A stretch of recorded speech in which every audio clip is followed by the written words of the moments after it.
Hello, Overwhelm Solution for Moms. Welcome to today's live interactive workshop. I love nothing more than to have conversations that open your awareness, that elevate your perspective, and that make you better moms and help you to really enjoy being a mom right now at this time. So, wherever you are in your journey, you are in the right place.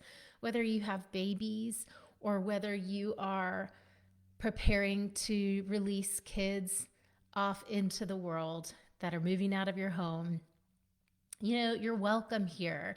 This is a group for moms who are struggling with the emotional journey of being a mother, with sometimes the spiritual journey of being a mother, of how to help our children thrive, especially those of you who have a kiddo that's particularly challenged, whether that's a learning difference, a developmental difference, whether that is they struggle socially or with their own emotional or mental health.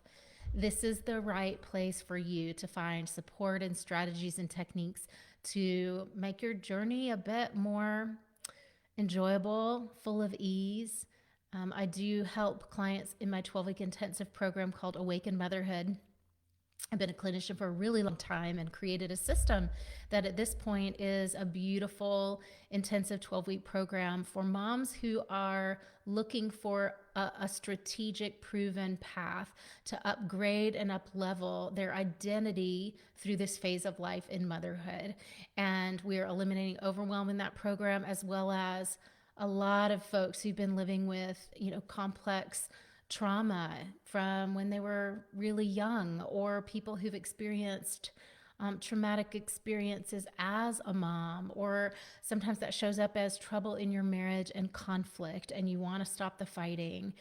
Depends. It is a invite only program, so it does require us to connect and see what's going on with you, and for me to perform an assessment.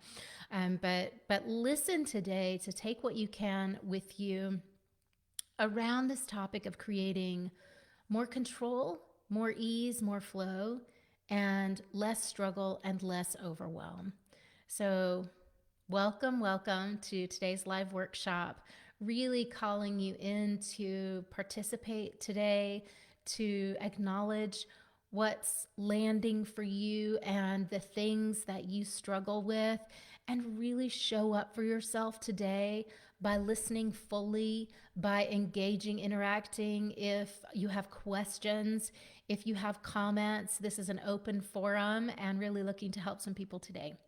So as we dive into today's topic of creating more ease, more flow, more calm, less overwhelm, the result of putting these steps, and this is a 2-step guide today, putting these steps into practice for yourself in your own life will absolutely be that you get to enjoy the motherhood journey that you're on more as you develop these two kind of really powerful steps that I'm going to go over today. So join us, settle in, grab a pen, grab a paper. I'm so glad to see you here. Let me know when you come on, say hello, and let us know where you're listening from, or just give a wave, hit the like button so I know that that you guys are coming on. So today we are exploring your 2-step guide to less overwhelm and more control over your mood, over what you're experiencing. Hi, Denise. Hi, Rachel. Thanks for joining. Thanks for saying hi. As we get started, first I just want to describe how overwhelm is showing up for people now. As you guys may know, after a free clarity call, I talk to a lot of people on a regular basis, multiple people per day. I'm having these really powerful conversations with to open up and find out where you're stuck and why you're stuck. And then we determine what you need and really map that out together. So here's what I'm finding out lately. And it's interesting. I've been doing this for a really long time, and the content has similar threads to it, but it changes based on what's going on. It changes based on kind of our collective struggle and growth.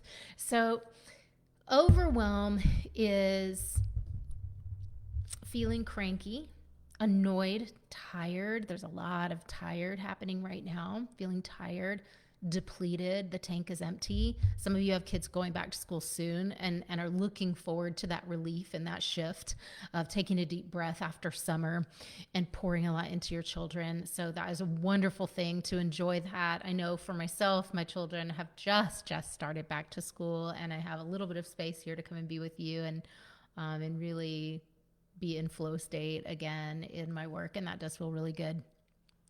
But overwhelm is that pattern of feeling really low or irritable or cranky and then wanting to make it someone else's fault. So the blame game. It might also be like snapping at your kids, yelling at your kids, and then feeling really guilty that you aren't doing it better, or for some people that you're not perfect. It's a feeling of there's never enough time. And no matter how much I do, there's never enough. It's never enough. So what this does is it creates a negative feedback loop in your brain. And that feedback loop will even cause you to scan your life, your environment, or the people in your world and find what's not good. Find what's not the way you want it to be. And find what's not working and really zero in on that.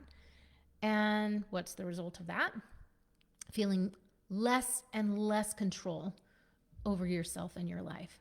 We begin to spin and spiral out of control when we get caught in that negative feedback loop, right? So most people don't know because they've never experienced it in their own skin. And really, no one's really talking about this. And there's very few experts in this field who are saying what I'm going to say, which is that we can actually control the way we feel. We can actually choose how we feel and what we feel, but it takes work. It takes commitment, and it takes some skills. And with focused work, overwhelm becomes optional. Now, how great is that? Just really think about that and let that sink in. With focused work, overwhelm becomes optional. I don't have to feel stressed out. I don't have to see what's not working and focus on it and then feel mad about it. I don't have to find someone to blame for this thing over here not working. I can choose how I feel, how I move forward, and that's going to affect everything. It's going to affect everything. So today in this workshop, I'm going to be sharing with you 2 steps to gain more control over what you feel and over what you think, and ultimately to gain control of your life. Because if you control these 2 things, you can control your life.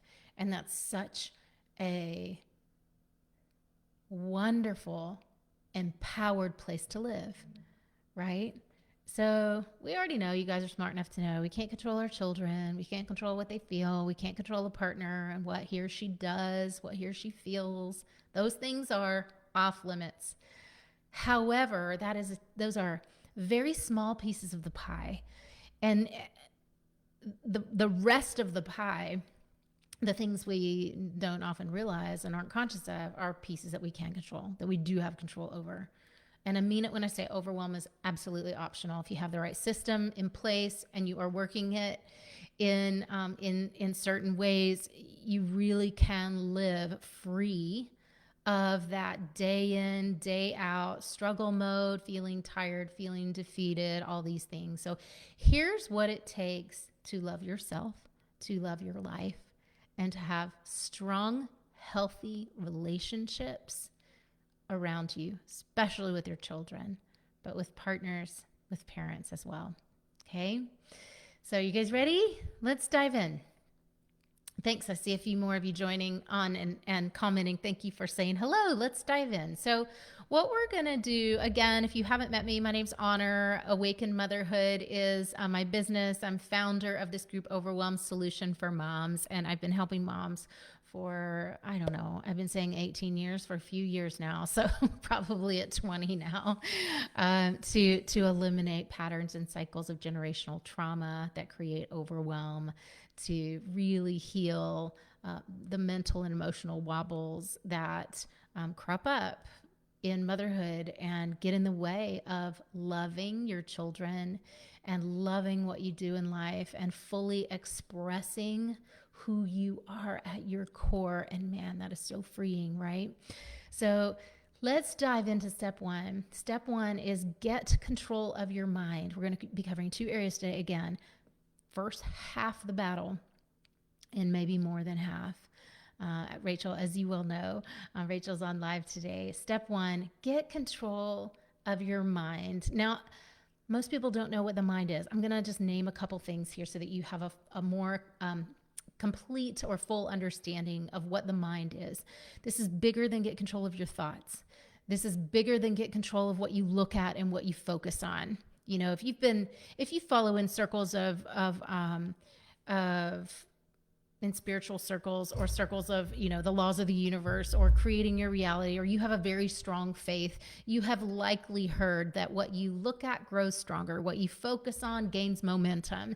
If you've practiced and played with these ideas at all, you know it's absolutely true. If you look at and focus on butterflies for 10 minutes in the morning, you're probably going to see a lot more butterflies popping up in your day. That's just the way the brain works and the way it selects. So we can choose any thing off the shelf, and I tell my clients this all the time in my 12-week program. You can choose anything off the shelf that you'd like. You can select any pattern of thought, any pattern of perspective or judgment or belief, and you can rework these beliefs, and you can create a system of thinking, of thought that supports you. And this is part of the work I do with my clients. But in order to really get this, like, what does it mean to get control of your mind? You want to understand all the pieces of this. So the mind is the thoughts that you think. It is also the judgments that you have about yourself and about others. So about your children, about your partner, about other mothers. Judgment is any thought that you think. People don't really know that usually, but a judgment is just a thought that you think. So a judgment is usually tainted with some kind of criticism, opinion, negative energy attached to it. So we'll just leave it at that. Thoughts, judgments, stories. Stories are narratives that we tell ourselves that we believe in because we've never examined them. A story is life is hard. A story is moms don't get a break. A story is, let's say, I'm talking about my husband and I were to say, he just doesn't know how to be in tune with the kids. A client said this on a call yesterday. He just isn't in tune the way I'm in tune. That's a story. And then beliefs. All of these things, thoughts, judgments, stories, and beliefs, strongly contribute to the emotional state that you live in. Your mind, which is your thoughts, your judgments, your stories, your beliefs, strongly contribute to the emotional state that you live in every day. It's the mood you wake up in. It's the mood you go to sleep in. We can use our minds to become aware of ourselves and our thoughts. So our mind, if it's trained badly to be in a negative feedback loop, is going to cause a lot of emotional suffering and pain. It's going to do damage in our relationships. It's going to do damage to our self-image and self-esteem. It's going to make us feel like crappy moms, and or make us mad that if you're more in a victim mentality, you know, that nobody's coming to save you, basically. And well, that's good news because we don't need anyone to save us. We're here to save ourselves, right? In case you haven't, if you're new here and you haven't gotten the drift of what this group is about, you can save yourself, and that's the good news. So we can use our minds to support us, to work for us, right? And we do that by becoming the observer. This actually has to do more with becoming the observer, which isn't exactly the mind, but it accesses the mind, and that's kind of a subject for a different day. But we can pay attention to ourselves and our thoughts. And this is one very powerful way that we begin to rewrite those stories, is by becoming aware of what the stories are. Okay, so making sense so far? say yes in the comments if this is making sense for you. And please do drop in any questions as we go. I'm going to ask you some specific questions in a few minutes just to answer. But basically, getting control of the mind is getting out in front of the beliefs, the stories, the judgments, and the thoughts. And I think the most recently, the studies in neuroscience in that field have identified something like, if I can remember what it is, the percentage of thoughts we're aware of based on the percentage of thoughts that we have that we are not aware of. They're unconscious.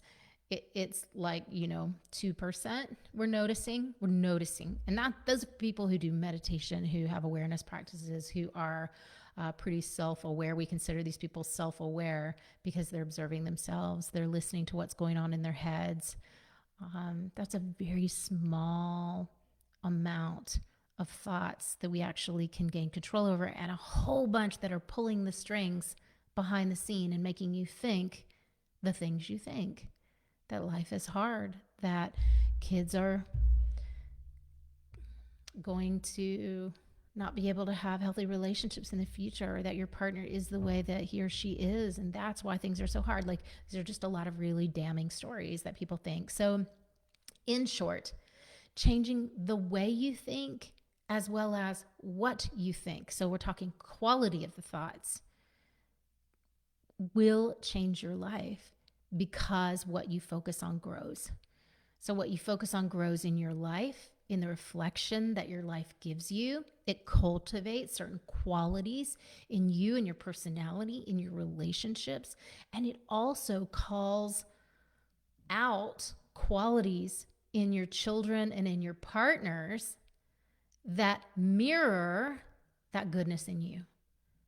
So if you're overwhelmed, you're calling forth probably some very tough aspects of others' personalities around you.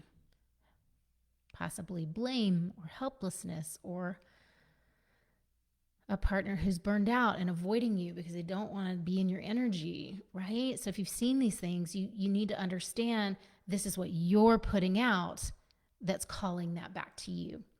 But for those who truly want to be free of overwhelm, even if you were to get in control and out in front of your thoughts, your stories, your beliefs, it's not enough. It's not enough. And this is where, like, a lot of people who are coaches or life coaches who don't have very much experience, or they're really new to the field, have usually had some form of training in what we call mindset. How you think, the thoughts you think, changing your stories, changing your narrative. And sometimes I think we make the mistake of thinking that's all we need to do to eliminate overwhelm, to change a pattern in our relationships.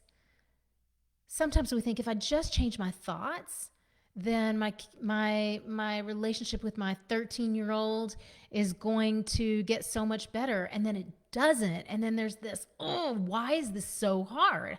I'm thinking positive thoughts. I'm getting up in the morning and I'm saying my affirmation.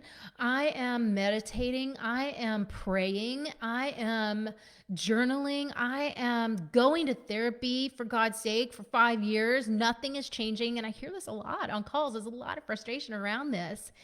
And the reason why is because it is not enough to just address what's happening up here as thinking beings, as an overwhelmed mom. And here's why. We are more than just our thinking mind. We're so much more. We're so much more than that. So when we address the mental aspect, we often are still engaging in patterns of disregarding what we feel. People do it all the time. I talk to people all the time who are living from the neck up. From the neck up. I'm thinking, I'm making decisions. I even think that I'm feeling from the neck up, but all I'm doing is thinking. I'm just thinking and I'm thinking and I'm thinking. And I'm stuffing down or putting in that drawer and slamming the drawer and then maybe locking the drawer, that old trauma pattern that makes me feel like not enough. I'm putting away in boxes and packing in the closet that pattern that says no matter how hard I try, no one is really ever going to see me or hear me or appreciate me. No one really gets me. Or I'm too much. Nobody can handle me. I'm too much. I'm too big. If I show people who I really am, I'm going to get left and abandoned. Because when I was a kid, no one could really handle me. And now I'm just replaying that over and over again in my marriage. So raise your hand if you've been there. Raise your hand if you've had moments where you're in a thought feeling spiral and you go, God, here again. I'm here again. I've done this work. I've cleared. I've changed my beliefs. I've changed my attitude. I'm focusing on feeling good about my life, on appreciating my life. I'm doing my gratitude journal. I'm listening to all these positive things on YouTube, and still, gosh, I feel that old familiar low feeling, or man, here I am again in this story. So I want to know from you guys if you've heard this before, if it sounds familiar, if you have recognized that at some point you're spinning wheels that are old and familiar, and there's a low feeling or a hard feeling or a yucky feeling attached to that. Right? Yes. If I would be shocked if anybody in this group who is practicing being more aware said no to that. This is something I experience in my own life all the time. And for me, these become up levels. These become upgrades.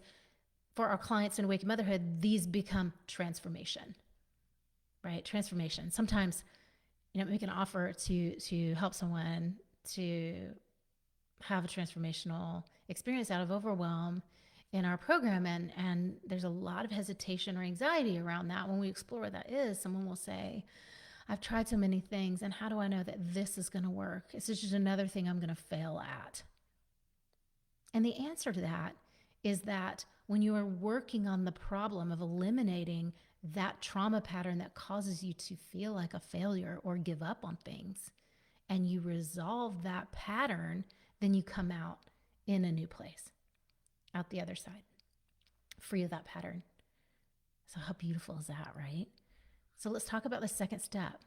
First step, again, getting control of the mind. And remember, the mind is really complex. That's a lot of pieces. But the second step, and you can see where this is going, is to get control of your feelings or emotions, otherwise known as the energy in your body, right? And not a lot of people are talking about this. I know I'm kind of out of the box on this as a therapist who's now coaching with, a level of expertise around body-based work.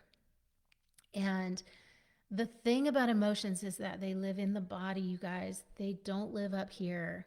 This is really powerful content that I'm sharing with you today, and very high-level content that I'm sharing with you today. And if you're not ready for that, then that's okay. Leave what does not serve you here. But for those of you who are ready to hear this, emotions and feelings are energy in the body. They inform our perspective, our attitude. They also create our mood because they become habitual. Whatever we practice, whatever emotional home we live in, becomes a comfort zone. And comfort zones can be hideous. They can be painful. They can be sad. They can be depressed.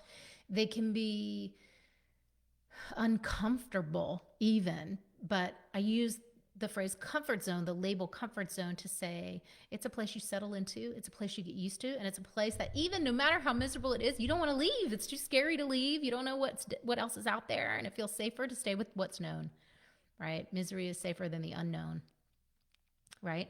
So here's what we're talking about.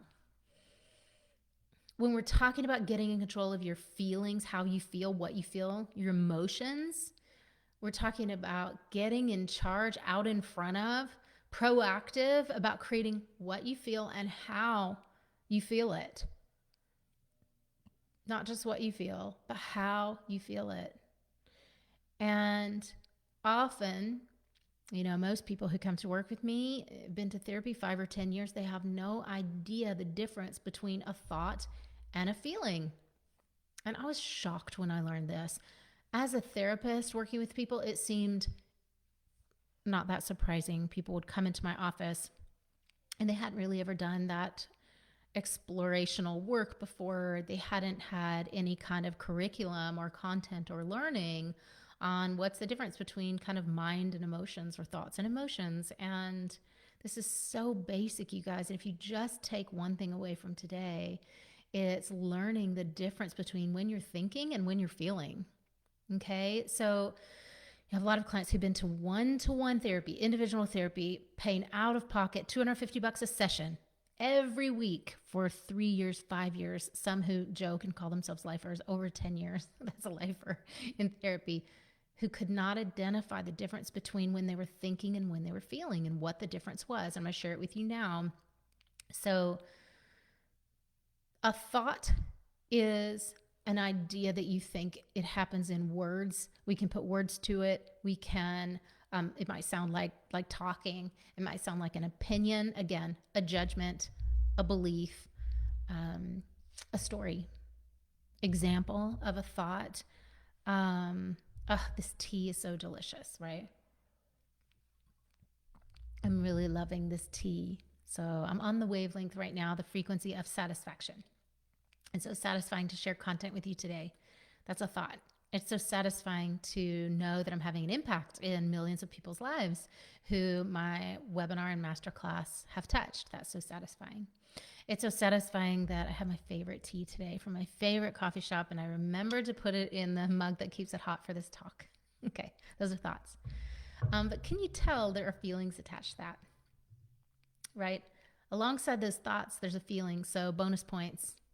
I see some of my clients here today. Bonus points. What's a feeling that might come along with that thought that I'm so happy to have my tea here with me today? This is such delicious tea. That's not a feeling. That's a thought.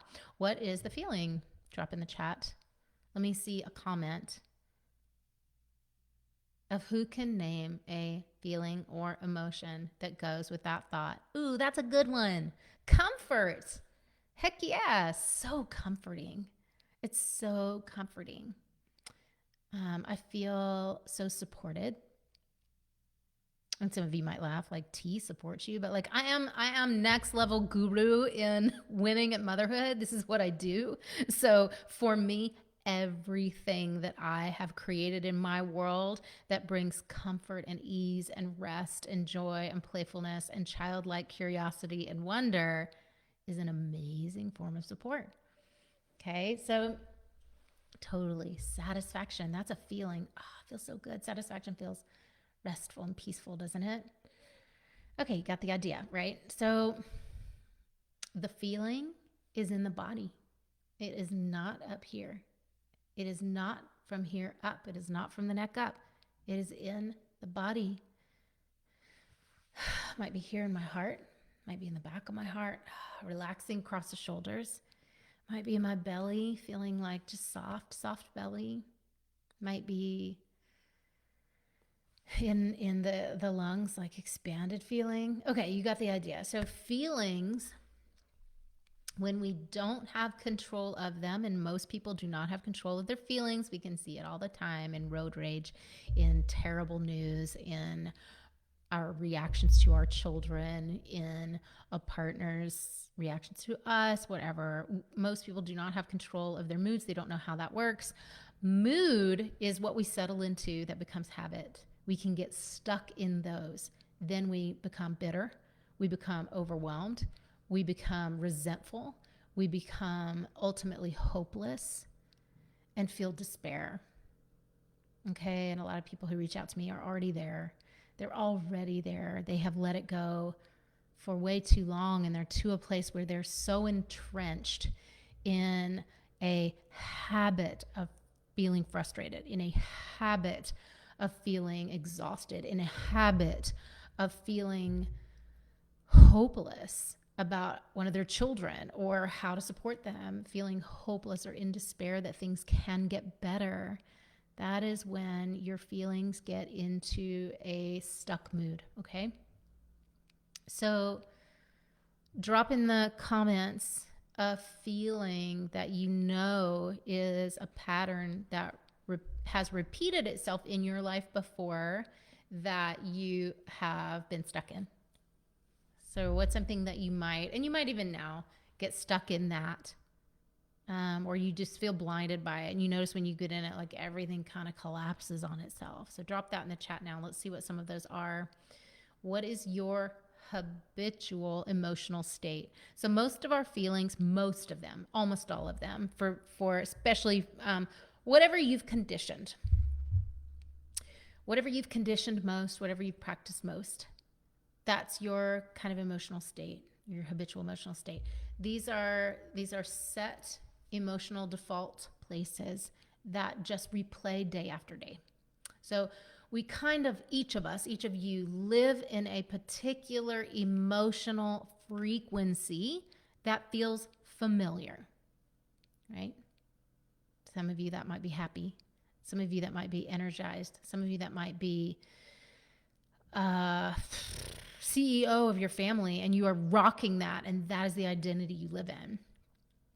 But I suspect many of you have found your way here through feeling really stuck and struggling, and it's probably something more like feeling tired, irritated, overworked, exhausted, angry about that. So just say in the comments what might be your set point of an emotional state that you're living in, right? Frustration, fatigue. Thank you for the comments. What else? You guys who are on, drop that in the comments. And then,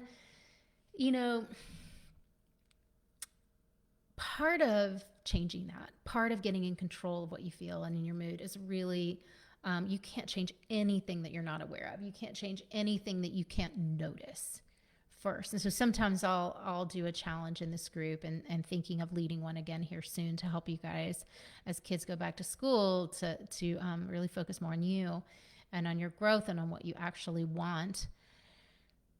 Getting aware of noticing what you're feeling has to come before you learn how to change that. Okay. And so you can do this by keeping a notepad and a pen. I've got them all around me. I've got them, at bedside table. When the kids were small, and I spent a lot of time in the kitchen, on the kitchen counter as well, in the car. One in my backpack I take with me everywhere. So keep a notepad and pen near you or around you in your environment, and just set across the page some different kind of emotional states that are familiar to you. Might be overwhelmed, might be tired, might be irritated, might be powerless. You feel powerless. If you're a little more aware, you could get into, feeling states like defeat or blame. Yeah, that's more of an action. Angry, resentful. Let's think of a few more. Yeah, and Rachel, you're offering here inadequate. I mean, inadequacy, feeling not enough, not good enough. So put some of those across the top of your paper, okay? And we could turn this into a challenge, just this activity. It's so powerful. You guys do this for yourself. So put the moods across the top of your paper, draw some columns, and then you're just going to notice every time you walk past the page through a little inventory, what mood are you mostly in right now? And put a check or a tally mark. And as you move through the day, from the time you wake up, the very first moment you wake up, to the end of the day, put your tally marks. End of the day, count them all up, and you'll have a really clear picture of where you live most of the time and what you have normalized. Because the one thing I know from being a clinician for so long is that generally people have no idea what mood or frequency they live in most of the time. We fool ourselves about this. Our partners see it, our kids see it. They know exactly where we live most of the time. And sometimes it's hard to hear when someone you care about and love and who lives with you reflects to you that I'm afraid to be around you. I'm walking on glass. I'm walking on eggshells around you.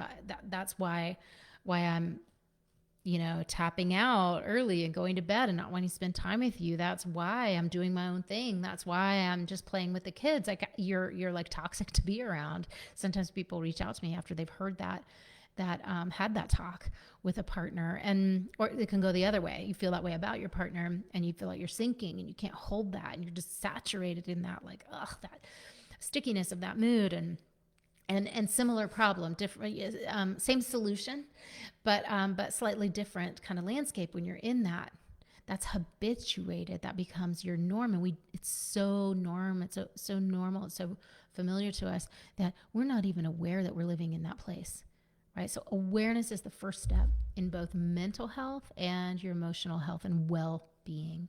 So when you get out in front, in charge of both of these areas, you will be way more in control of your life choices, of how you feel every day, of where you choose to give your energy and what you choose to give attention to, and how you show up with your children and how well you're able to support them.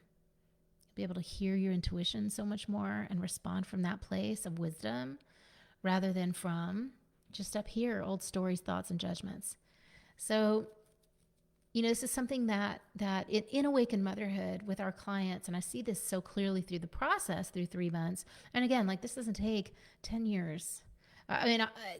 You also, like, some people don't get anywhere near here in 10 years of therapy.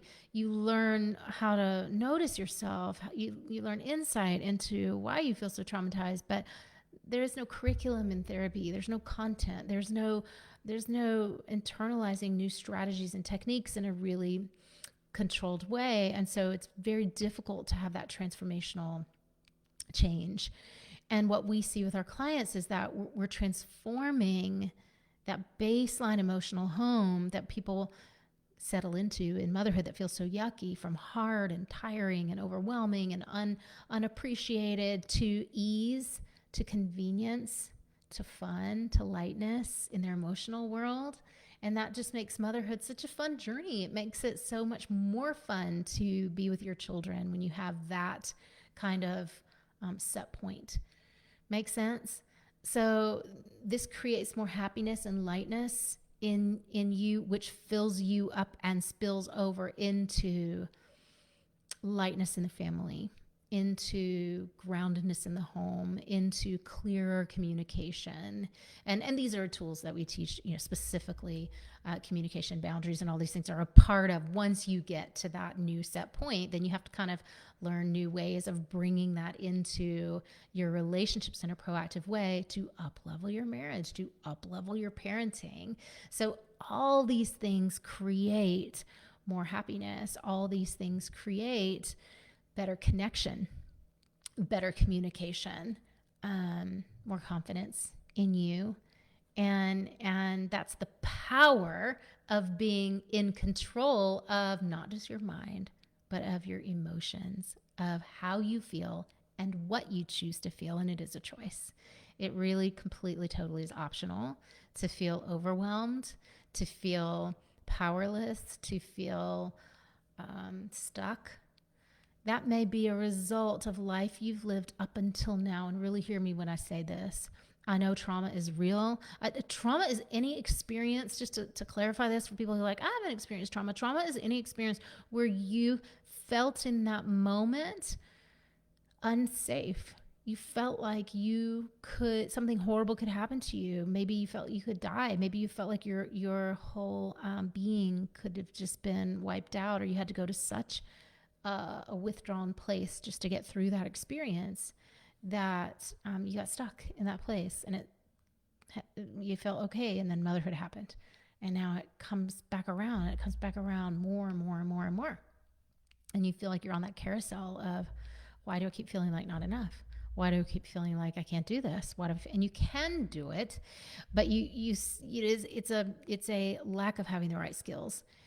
That's all it is. It's a lack of processing through and eliminating some old emotional places and rewiring some patterns. And for that, you really do need expertise. It's not enough to read a book. It's not enough to process and reflect. It's really not enough. You do need expertise from someone who can rewire the trauma and can get you to a place of a much stronger identity, and that is there's a skill set for that. So recap: 2 areas to get in control of that will absolutely transform your life. 1, your mind. That's thoughts, that's stories, narratives, that's your judgments, and all of that informs how you feel. So the second area is to get in charge of your emotional energy in your body and the things that have been hanging out and getting stuck and kind of pulling you under for however many years that's been happening. And I can say to encourage you that when people in this work learn to control both their mental and their emotional world, they're playing a bigger game. They're playing a smarter game. They're working less hard and getting more done. They're expending less emotional energy because we eliminate that tension and resistance, and things feel easier. And guess what else happens? Kids are more cooperative. Partners are more respectful. They are better listeners. This happens all the time. Not that we can always predict it, but there's always some gravy that comes for people when we transform your inner world. And so this can happen for you too. So hopefully this has felt really encouraging for you today. I want to know, let's do a little call to action here. So let's name and drop in the comments. Let me see if there are any questions real quick. Let's name and drop in the comments one emotional place that you would like to eliminate for yourself. An emotional place that you go to when things are hard or when you feel low. And we're just going to name it, label it. It might be defeat, might be exhaustion, might be frustration, might be anger, might be we'll open it up to behaviors: yelling at kids, holding a grudge. Those are things that used to be familiar to me, and then I gave that up about 10 years ago, and so much space and freedom opened up for me. Right. So helplessness, frustration, fatigue, inadequacy. Yeah. So these places that we settle into, that we camp out in, are obviously they can be very toxic to the body as well as to our relationships. They can really rob our energy stores. And I know that from my own life, as well as from helping so many moms out of overwhelm, is that people are exhausted who are in this place. And when we heal, plug those holes and heal the kind of old set points and really upgrade and up level those, there's so much more energy that opens up for peace, for ease, for leading the family without it feeling hard or like efforting. So if you're someone, you're listening and you've done all the things, you've been to counseling and therapy, or you've done couples work, or you've tried shifting your thoughts and done, maybe you've had coaching courses, maybe you have meditated or tried natural medicine, you've worked on the body and so on and so on. And you are still stuck where you were before. I really want to speak to you today and just breathe life into you and say that change is 100% possible when you find the right fit, the right match for what you need and where you want to go. And it's all about your outcomes. If you have a very small outcome, you can do something small and you can get there. If you have a small outcome, you're just wanting a little shift in this one area, you can read a book or listen to a podcast, and that's it. And that's the thing you need. And maybe this talk is that for you today. If you have a larger outcome, and this is where our clients come into Awakened Motherhood, you've done a lot of things, you've been on the hamster wheel for a while, and you're looking for a different level of expertise to really walk with you with a ton of support and transform and shift what has not been working and plug the leaky holes in your energy and get you to joy in motherhood and get you to confidence and strength in your voice and your fuller expression in your family so that everybody rises, then reach out to me. You're in the right place. I do offer a free clarity call. That URL I will drop around this video. And don't hesitate. I don't know until we speak if I can help you. I don't know if this is going to be a right fit for you. This is not for everyone. For people who don't want to put a lot of work in, this is not the right place for you. It takes work to create new habits and to clear and heal those old emotional places. It also takes a little bit of courage. So we do the rest, but you got to come with those things and really want that for yourself. So, on the call, we'll identify where you're stuck. It's probably not what you think. And we'll also cover what you'll need to get out of survival mode into more ease and joy and confidence. If I know I can get you there, then I'll share with you what that looks like. If not, I'll steer you in the direction of something else that I believe would be better for you at this time. Okay. So use both of these steps to create a new kind of trajectory for yourself. This is your recipe for happiness, no matter your circumstance. And the better it gets, the better it gets. As you learn these things, then your circumstance will get better. You will be able to play a bigger game, a game that is more fun for you, more enriching, that nourishes you and supports you. And that really is the new paradigm of motherhood that we're creating here at Awaken Motherhood. Out with the old moms martyr and sacrifice themselves and nobody gets it, and just know that is played out and we're done with that. What we're creating is a paradigm of you getting to have the best phase of your life, the best days of your life, the most joy and the most success that you have ever had. You get to have it all. You really get to have it all. All right, drop your comments, drop your questions, so that I can help you guys out and I can answer those, or click the link and book your call now if you haven't connected or it's been a while, and I'm happy to help you. All right, ladies, lots of love. Until next time.